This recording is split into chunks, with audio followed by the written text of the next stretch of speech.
guys, in today's video I'm going to talk about a market research technique that not many people know about. The ones who do definitely have an upper hand. So if you are interested to know about it, keep watching. So it's researching competitors in the adjacent space or researching indirect competitors. Wait, what? Are you wondering that? What did I just say? So let me just explain it. So while you are very well versed with who the direct competitors are, it's also important to know who the indirect competitors are. So as an example, if you are a product manager for review platform, but it's for technology reviews. So yes, you would look at the direct competitors obviously, but you should also look at the review platforms of maybe the food industry so that you know in general what is the user behavior when they think about, reading some reviews or providing the ratings of their own and stuff like that. So, having that vision is really going to be helpful for you as a product manager to think outside the box, because obviously everybody is thinking about the direct competitors, but you can have an upper hand, as I said earlier, if at all you know who your indirect competitors are and if you can take clues from there.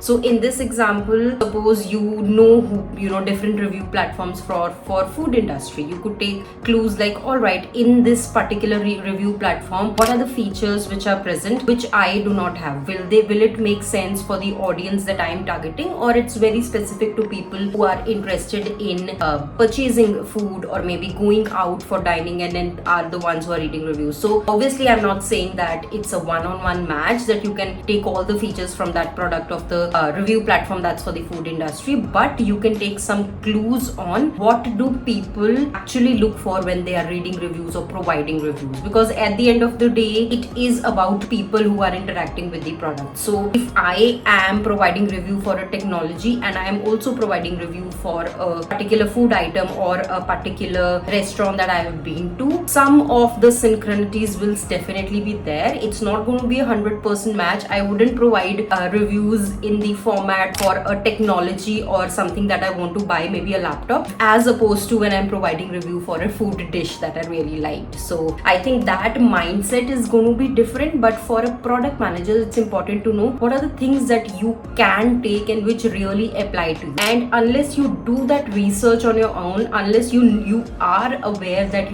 all right, this is something that I've never thought about before, then it could be really beneficial for you. So this is a market research technique not many people talk about and not many people actually use it as well. So I think it's going to be really helpful if you develop that vision and it allows you to think outside the box. Now I hope this makes sense. Now let's see what opportunities does it provide for your product or your business altogether. The first one being the market expansion. So this seems a little obvious, like when you are thinking from that vision or that viewpoint, you could get into a new customer segment altogether or a different vertical altogether. It's just that you need to be aware of which competitors you need to look at, right? So again, I'm going to take an example. Suppose you are a product manager for a company which specializes in project management tools. Now you could also take a reference from CRM tools like Salesforce. CRM tool like Salesforce or HubSpot, they are not direct project management tools, but it does have project management capabilities. People do use it as a project management tool. So if you are a PM who is developing a product which is mainly meant for project management and that's how you are marketing it out there is no harm checking out a CRM software. So this is just an example of what are the other type of players that you can look at and think of it as your competitors, because that will give you a elaborated vision and you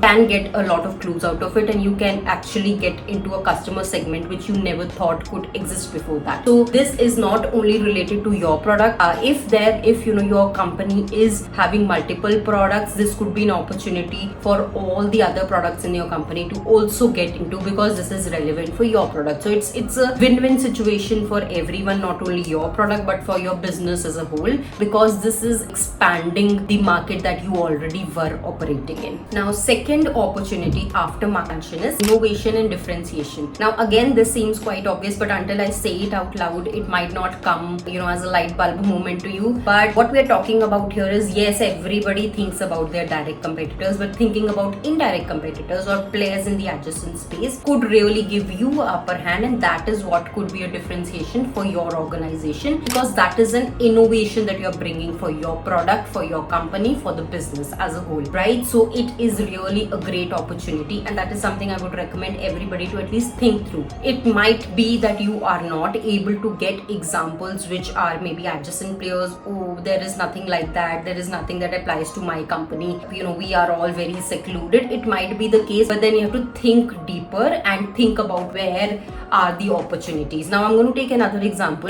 So as an example, you are a company and you're the product manager for a fitness app. Right now everybody would think that other fitness apps out there are my direct competitors, and I'm going to do a thorough market research about them and see what are people doing on there, what is it that I can build which is not over there. But if you think about, maybe you could research about nutrition and meal planning apps, right? Because if you see, the end customer who is using a fitness app also is the customer who could potentially also be using, for their own nutrition and for planning their meals for themselves and for their family. So there is a crossover of the customer segment here. So you could think about how I can integrate this app, or how I could build those features into my app. So okay, now this brings me to a very important point. You do not necessarily need to every time build everything from scratch. No one wants to reinvent the wheel. No one has the engineering resources to reinvent the wheel. So you have to think, is this something that I should build on my own, or there is a possibility for us to integrate this, right? Because it's beneficial for you as a fitness app company, and it's also beneficial for the ones who are dealing in the meal planning app, right? So it's beneficial for both. So there is a partnership opportunity that you can explore over here, but unless you expand your horizon and you broaden your vision, you will not be able to think about it. So after this, you should definitely go ahead and see what product you're working on and what are the adjacent spaces that you can research into, which could be really beneficial for you and your company. In this example, you might find an opportunity to integrate the personalized meal plans into your fitness app, right? Or nutritional recommendations in your app, because all of these things are related. So this way you are providing a more comprehensive and healthy experience to the end user who are really into the fitness, not necessarily about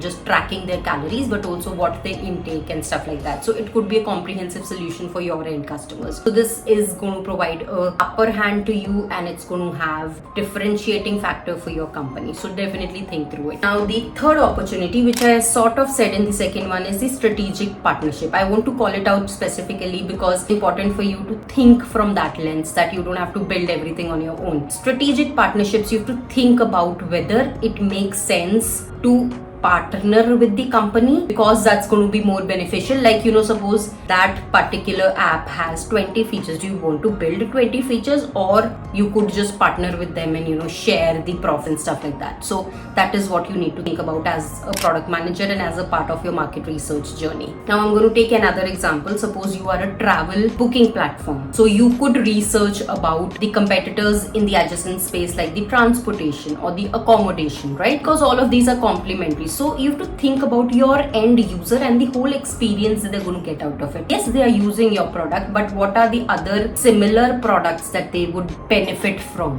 right? So that's how you will be able to think about a strategic partnership with some other company, because you are thinking about your end user. Now in this case, you might find opportunities to collaborate with a car rental company, as an example, offering exclusive discounts and seamless experience for your end users. What's happening here is it's improving the overall travel experience for your company. So I think that's a very important point, that whatever you're thinking about could be a potential opportunity for you. You have to keep your end users at the center of it, which is what the main job of a product manager is. Keep your end user at the center of it, and then think about what are the other experiences that would really benefit them, and that's where you're going to get the opportunities. So you wouldn't have to look so hard to find those opportunities if you think about end user first and then thinking about the solutions. So I hope this has been beneficial for you, and there has been like a light bulb moment somewhere in this video which you've not thought about earlier, but yes, now you're going to think about it and apply it so that you could stand out as a product manager. So do let me know if you have already been implementing this technique, or this is something that you would like to do it in future.